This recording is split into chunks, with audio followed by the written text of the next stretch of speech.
само до Унгария тази година, но до България не можа да стигне. Само две думи ще ви кажа, защото връзката е много дължа, не знам защо. После ще направя презентацията на български език. Você está me ouvindo? Estou ouvindo. Então, nós vamos começar. Você vai dizer algumas palavras, eu vou traduzir, depois vou desligar e vou fazer a sua apresentação. Ok, pode falar.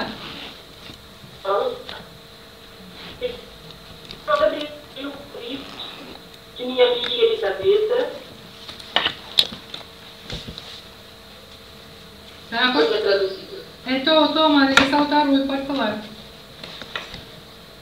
Eu quero agradecer o convite de minha amiga Elisabetta. Да, благодаря и поканата за това, че може да има възможност да участва в тази конференция. Да, си? Interesso. Mesmo que é muito de pontos de tanto. Você pode repetir? Mesmo que a 20 quilômetros de distância. Ok, estou ouvindo muito mal, vou improvisar. Tudo bem. Nós estamos muito longe. Да, много сме надалеко един от друг. Sim? E eu queria dizer que a iniciativa de realizar esse congresso está em sintonia com a nova consciência que está surgindo no momento. Това, което иска да каже, че идеята да се реализира такава конференция, алтернативна конференция, това, което правим в момента, е просто в хармония с това, което се случва в момента в света. Sim? E cada consciência para espírito é uma onda de energia que envolve todo o planeta. Една енергийна вълна, която се движи по цялата планета и тази енергийна вълна фактически свързва всички съзнания, които сега вече започват да вибрират на друга вълна. Sim. Ok. Então, eu desejo que a todos vocês que esse congresso seja o primeiro de muitos que vão se realizar. Пожелавам на всички нас този конгрес, първият конгрес да продължи още много време и да бъде началото на много други конгреси, които ще се реализират в бъдеще. Ok? Então, eu despeço agora, desejando um bom trabalho para todos vocês. Sim. Благодаря за това, че чухме и пожелавам много добра работа на всички нас по време на конгреса. Ok, meninas, aqui o pessoal está agradecendo você também, agradecendo a sua boa vontade de participar nesse congresso e esperamos no ano que vem você aparecer em vivo. Ai, se Deus quiser. Благодаря от ваше име на всички и казах, че в живот и здраве се надяваме до година тя да участва на живо тук, да дойде да присъства и тя каза да. Si Deus quiser, ако Господ иска, ще дойде, ако Бог желае, ще дойде. Obrigada, mãe. Vou desligar para continuar com a sua apresentação. Bom, é um bom trabalho para você. Obrigada, um beijo para você. Beijo. Tchau. Извинявайте, че ви измъчихме, обаче не очаквах, че толкова лошо ще бъде връзката по скайп. Тук в библиотеката. Окей, и сега ще ви направя презентацията, която тя е изпратила.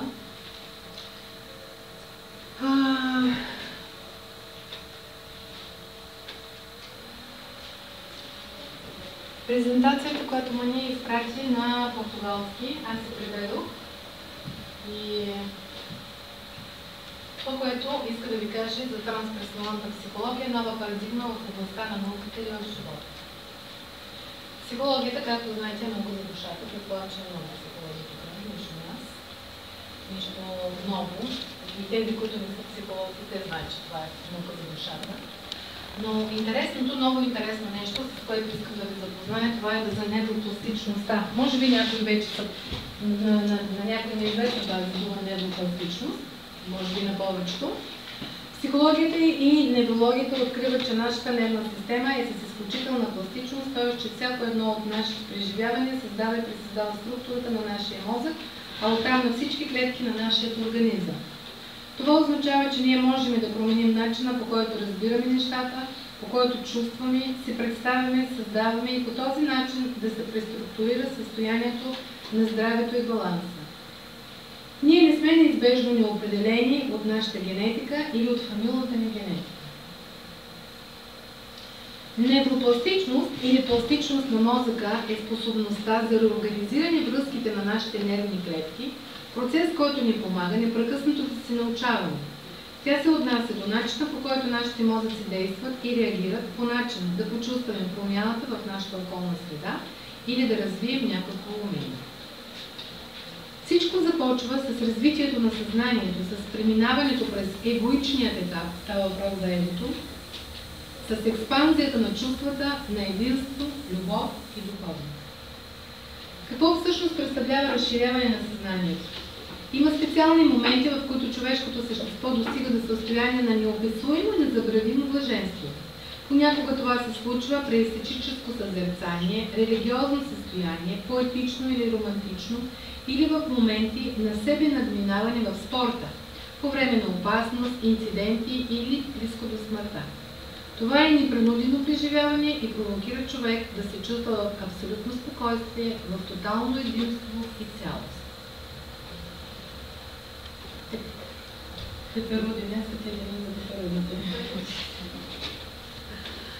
В състояние на нормално или обичайно съзнание, индивидуалните преживявания на индивида съществуват в граници на физическото му тяло, т.е. той има външно възприятие. И възприемането на околната среда е ограничено от физически ограниченото пространство. Поради това, както вътрешното възприятие, така и възприемането на околната среда са ограничени в рамките на пространството и времето.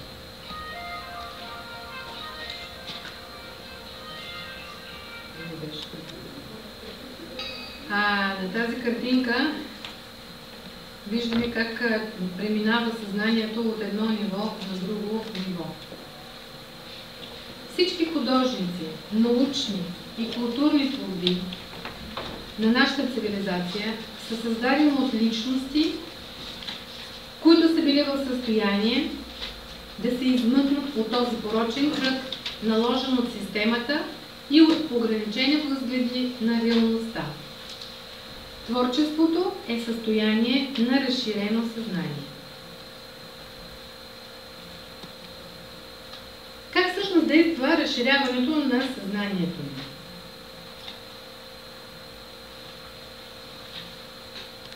Една картина, която е направена от Цветя и Петеруда. Всъщност изразява едно, кой какво вижда? Човешко лице, да, една жена. Ето още една картина, създадена от дърво и птички. Много красиво женско сърце.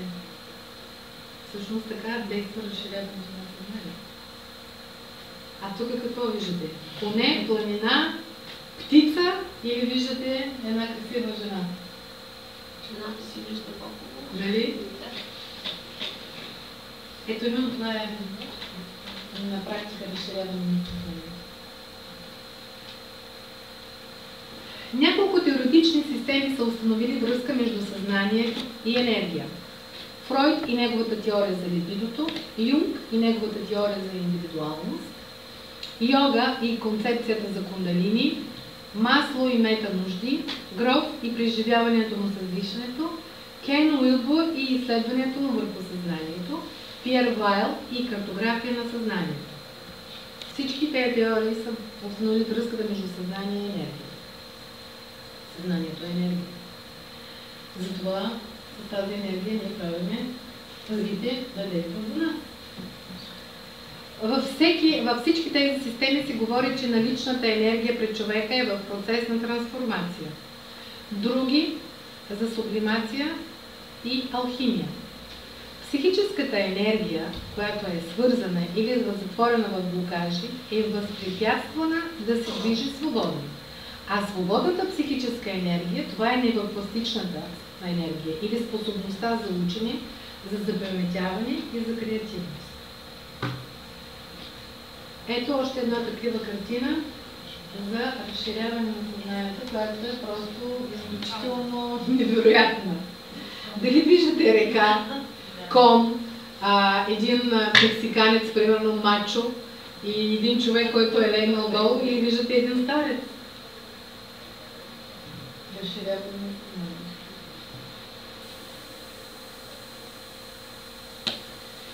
Трансперсоналната психология, съсредоточвайки се върху многобройните измерения на нашето съзнание, отвори широко поле, за да разберем как можем да се справим с този пластичен капацитет на нашия ум. Състоянията на съзнанието отварят различни гледни точки, за да се очертаят многобройни възприятия, които ние наричаме реалност. И така бяха създадени картографиите на съзнанието. За тази картина може би сте я виждали в интернет и въпросът е дали тя се върти надясно, дали се върти наляво и въобще на къде се върти. Всеки я вижда по различен начин, в зависимост от това на как е настроено вашето съзнание. Наляво, нали? Да. Ага. На къде всъщност се върти? Я да видим на къде се върти. За някой се върти наляво, за други се върти надясно. По часовата стрелка се върти. За нея се върти обратно. Защо не? Лявото по висшата страна се наради. Защо не? Не, лявото по гълбой да работи по-добре. Това е. Определено Да. различието на нашите възприятия. Само искам да изключа. Само една секунда искам да изключа скайпа.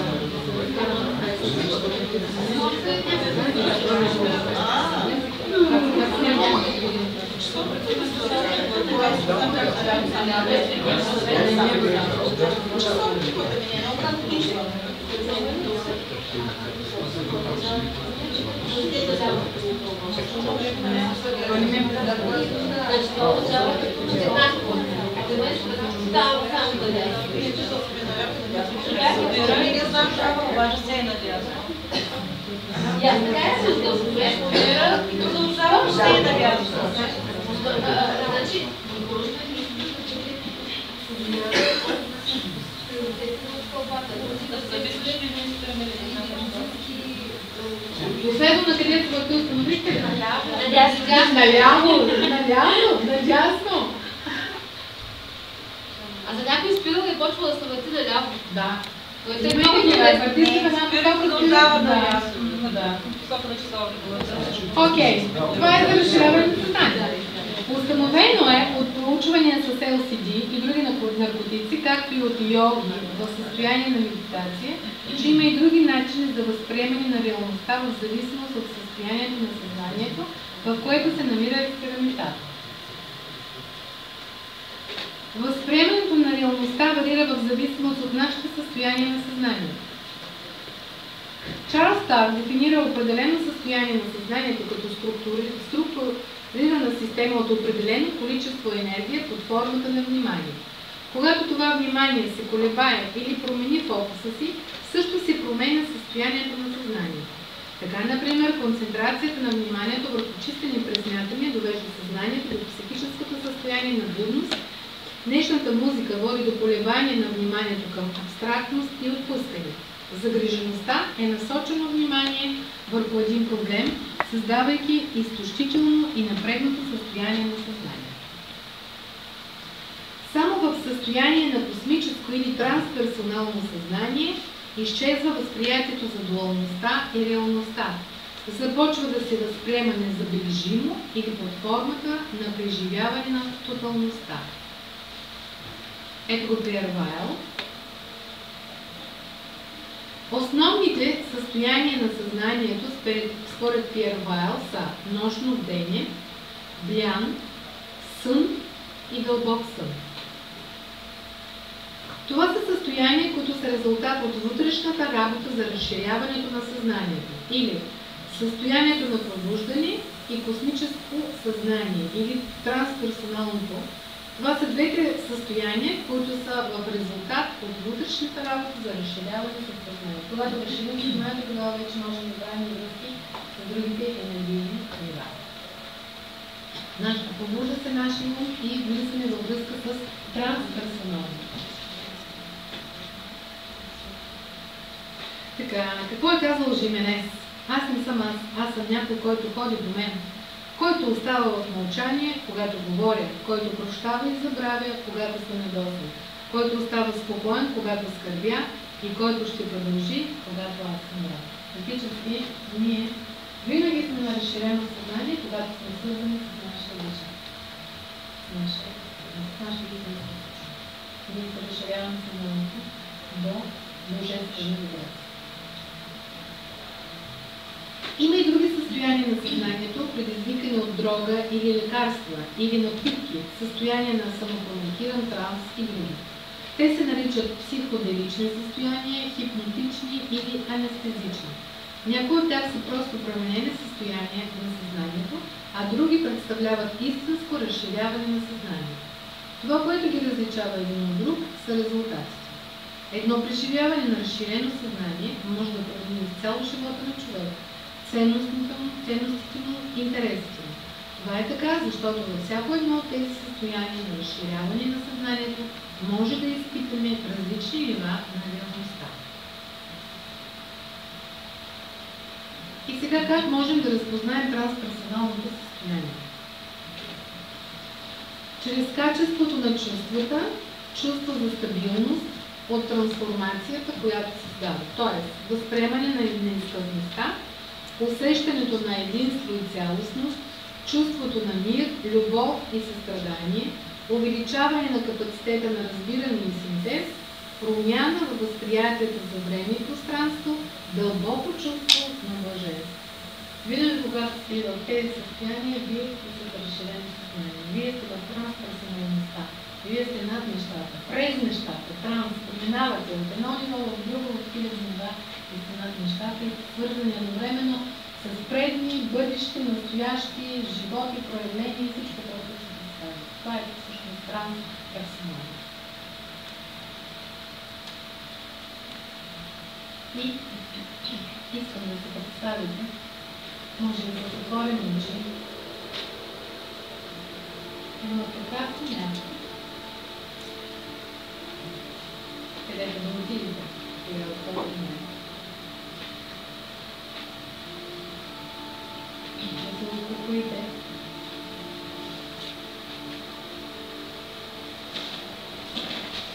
И да усетите трансперсоналността. Да усетите блаженството, което е вътре във вашите гърди, във вашето сърце. Там се усещат нещата. Ако смятате, че картинките ще ви помогнат да се изберете вашето място. Може да е хвърли.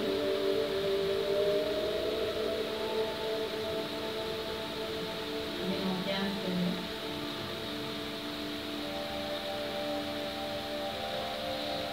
А защо не е в това?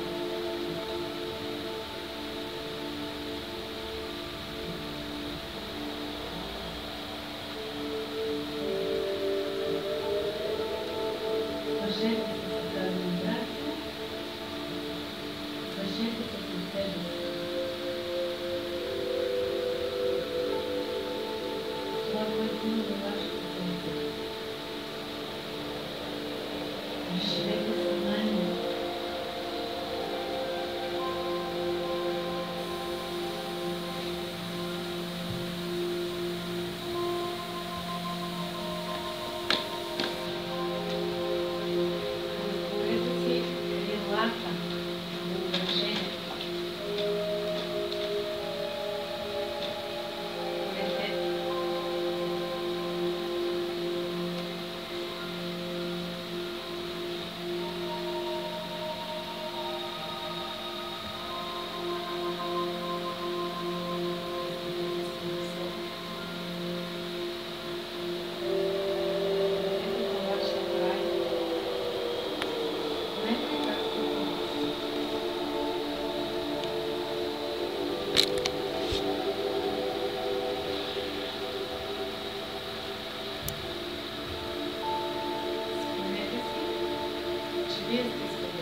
Витко?